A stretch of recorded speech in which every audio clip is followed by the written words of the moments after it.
Well, hey there.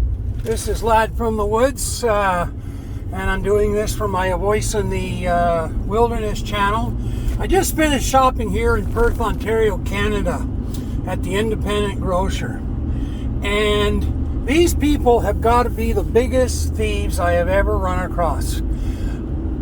Fuel prices, everything has gone down, yet every time I go shopping there, every 2 weeks, the prices keep going up and up and up and up. And the excuse is, well, fuel prices. Well, okay, but fuel prices aren't up anymore. So why are your prices still going up? Perth Independent, the last two owners are real dickheads because, first of all, in the summertime, because it's a tourist area, they already raised the price compared to the one in Almont. And we've argued about this with them before. Tony, what's his name, Barnaby or whatever the fuck his name was. And it's ridiculous because we live out here, okay, and a lot of us are older, retired, disability, backwoods, whatever, okay? And these people raise the prices in the summer because they know they can nab the tourists. And then wintertime when the tourists are gone, there we are, still supporting that fucking store. You know, it's just ridiculous. But, okay, fair enough. I can go to another independent that's not on the tourist circuit. But I have to drive 35 minutes, okay, at $1.46 a liter. So for you American, that's about $6 a gallon. To go get groceries, which I'm getting ripped off on. They just raised my mother's soda, which soda water, I guess she mixes it with whatever she drinks. And it was $2 for $2. Now it's $2 for $3.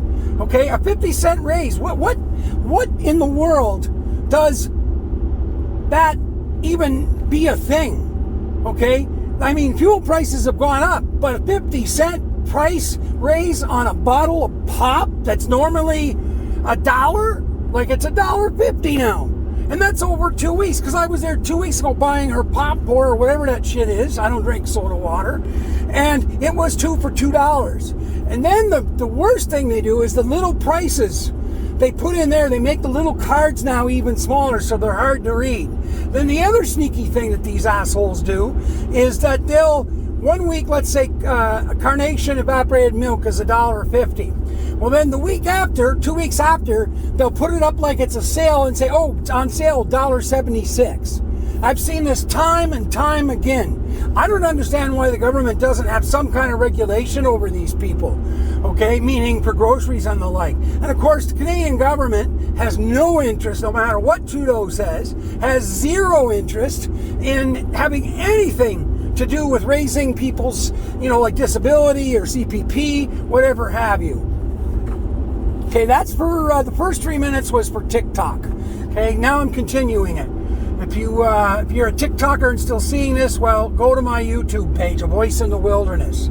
But yeah, I mean, this is just complete stupidity. And they wonder, I don't know if I think people out here are starting to gravitate more to doing their own thing. They always have, but I think it's bigger than ever.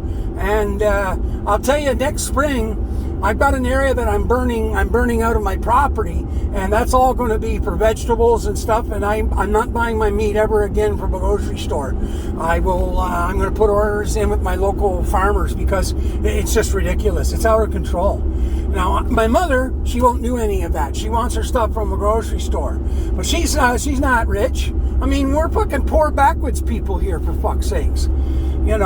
But I mean, I just think it's absolute a crime. And then even worse, and like I told the kid, it's not your fault. It's your idiot boss's fault. Two things are going on. Number one, they're raising the prices and they don't raise your wages. Because I asked them, did your wages go up? No. So there you go. There's one. Number two is the lack of stuff on the shelves. If you're going to try and be a criminal, well, then have the decency to have the shit on the fucking shelves. I couldn't even get proper milk this week.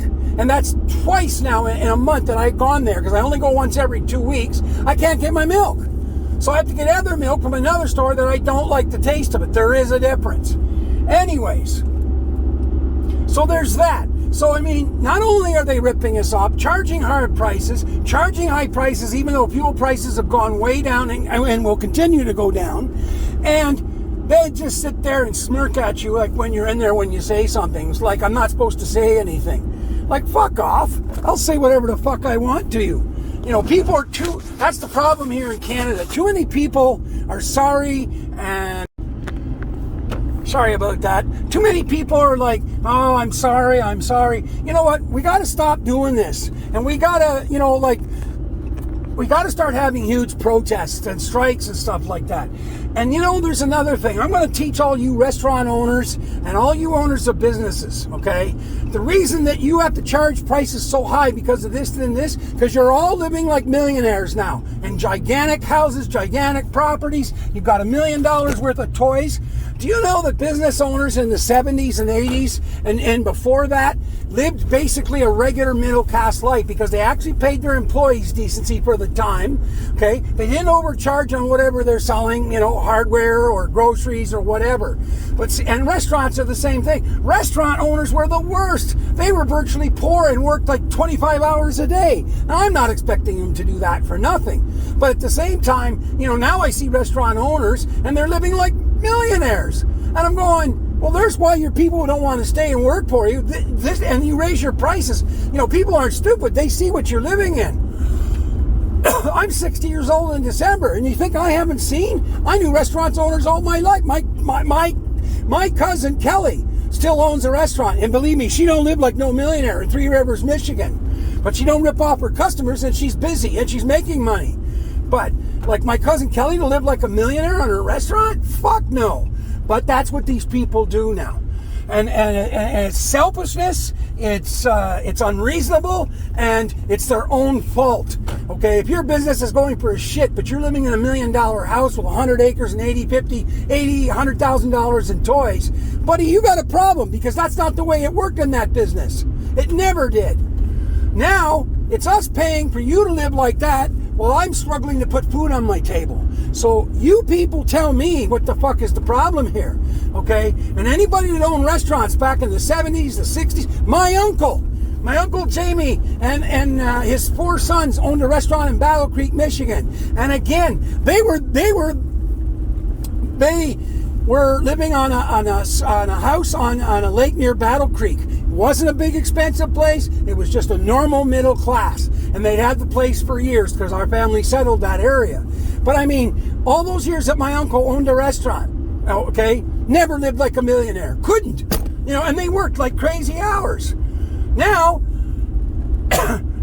you've got staff shortages, you got to wait. Same thing at the grocery store. I mean, there's 3 tellers and the place is half full. Shelves are half empty. People aren't doing anything. And I'm like, so I have to pay more groceries and everybody around me more for my groceries to support this bullshit. Okay? You people tell me what's wrong here. And yet we all sit there all meek and unhappy and not say a fucking word. You know what? They can go fuck themselves. I'm telling you, there's got to be a change. I think we should have massive strikes and shut this entire country down. I don't mean going to fucking do stupid shit at Parliament Hill, but we need to have massive strikes and shut this country down. And people need to start speaking up on their YouTube, their TikTok, whatever the fuck, and start talking about these jackasses like Independent Grocer in Perth, the owner, and the owner before him was a dickhead.